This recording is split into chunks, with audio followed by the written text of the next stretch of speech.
Saya ingin sampaikan bahwa apa yang menjadi putusan Majelis Hakim di peradilan ini, saya menghargai sepenuhnya sebagai orang yang patuh pada aturan dan hukum.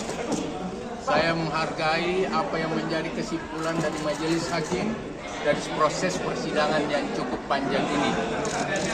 Oleh karena itu, izinkan saya menyampaikan bahwa apa yang terjadi hari ini bagi saya, ini bagian dari konsekuensi jabatan saya. Ini adalah tanggung jawab kepemimpinan saya yang selama 3-4 tahun ini memimpin pertanian di dalam rangka memenuhi kebutuhan pangan nasional, di dalam rangka memenuhi ketersediaan pangan, di dalam rangka melaksanakan keterjangkauan pangan Indonesia dalam kondisi COVID. Oleh karena itu, mungkin saya sebagai manusia biasa, ini resiko leadership. Ini resiko dari jabatan, dari sebuah diskresi dan kebijakan yang saya ambil. Saya akan pertanggungjawabkan itu, adik-adikku teman pers. Saya akan pertanggungjawabkan ini, dan saya akan hadapi ini dengan sebaik-baiknya. Izinkan saya menyampaikan terima kasih saya pada Jokowi Widodo selaku Presiden yang menunjuk saya sebagai menteri mengambil kebijakan-kebijakan, dan pada saat itu harga pun dapat dikendalikan seluruh Indonesia. Saya sampaikan terima kasih Pak Jokowi memberi saya kesempatan sebagai menteri. Apapun akibat dari sebuah kebijakan, ini resiko jabatan bagi saya. Saya mendapatkan hukuman 10 tahun ditambah dengan 2 tahun, bukan persoalan yang sedikit.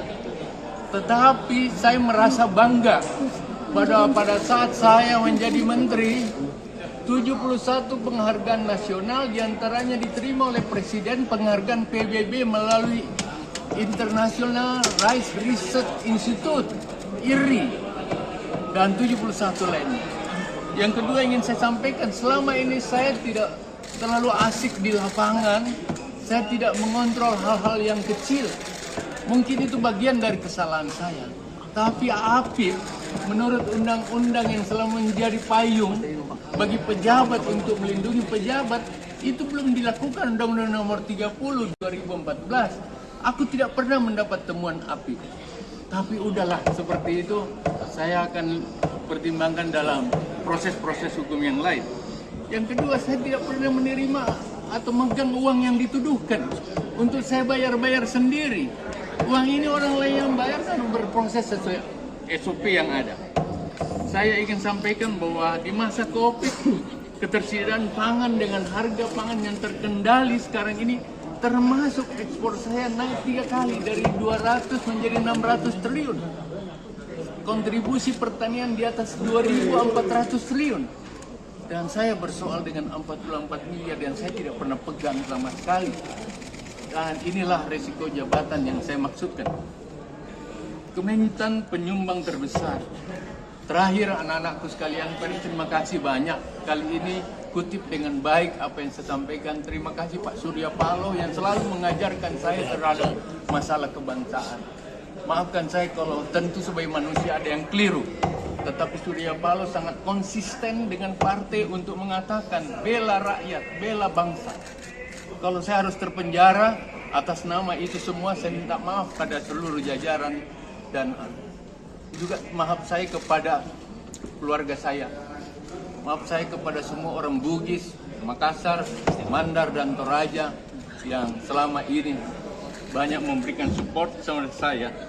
Saya ingatkan, ini bukan proyek, ini bukan rekomendasi dan izin impor yang ratusan triliun. Kalau saya mau korupsi, ini bukan. Yang ditarik adalah skincare, yang ditarik adalah pembelian parfum dan lain-lain. Maafkan saya adikku, mohon tertib karena kita berproses hukum. Saya minta maaf kalau tadi ada seperti itu, tidak ada niat seperti itu. Saya lah yang tempatmu sebagai bapak, sebagai kakak. Saya minta maaf pada teman-teman pers dan mudah-mudahan tidak ada pejabat yang takut mengambil kebijakan untuk kepentingan rakyat dan bangsa. hanya karena persoalan saya. Mungkin saya salah, tapi semua demi bangsa, demi negara, demi kepentingan rakyat. Kamu adili saya di saat Indonesia normal. Kau tidak melihat bagaimana Indonesia pada saat kondisi kerawanan pangan yang ada. Terima kasih anakku semua. Doakan saya tetap kuat dan tabah. Allahu Akbar. Saat menangkap, mengumpulkan, dan mengolah peristiwa, menandatangani secara paksa oleh penyidik. kami kerahkan upaya terbaik. Ketika menyampaikan berita serta informasi, kami tak sekadar menyapa.